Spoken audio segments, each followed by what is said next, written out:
TikTok est très populaire en Occident et en Chine, la vente en direct l'est encore plus. Le battage médiatique atteint son apogée à cette époque chaque année. C'est une fête du shopping virtuel, une version chinoise du vendredi noir.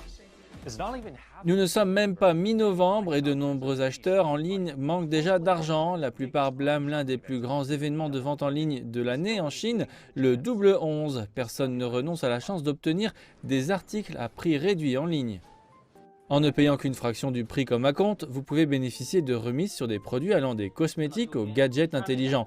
Les consommateurs peuvent voir les articles via des ventes en direct. Cela leur donne une meilleure idée de ce qu'ils achètent et c'est pourquoi les marques se sont rapidement mobilisées, adoptant ce modèle comme élément essentiel pour atteindre les clients. Je pense que c'est une tendance qui se développe rapidement et je suis totalement confiant quant au futur du commerce de la diffusion en direct. Nous avons enregistré plus de 20 millions de yuan de ventes par an via la diffusion en direct uniquement. Pour moi, il ne s'agit pas de savoir si les entreprises commenceront la vente en direct, mais de savoir quand elles le feront. Rendre des transactions virtuelles à la fois faciles et divertissantes fait du commerce par diffusion en direct une option tentante pour les acheteurs et les vendeurs, mais cela n'est pas sans contrainte.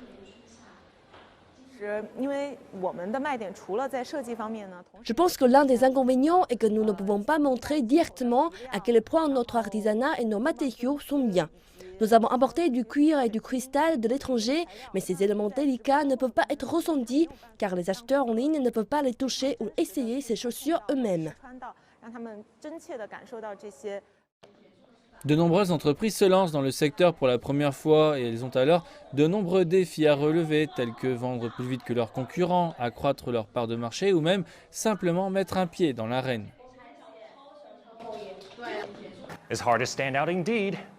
Il est difficile de se démarquer, en effet, mais presque personne ne nierait que les chiffres d'affaires du commerce électronique en direct sont à des niveaux records.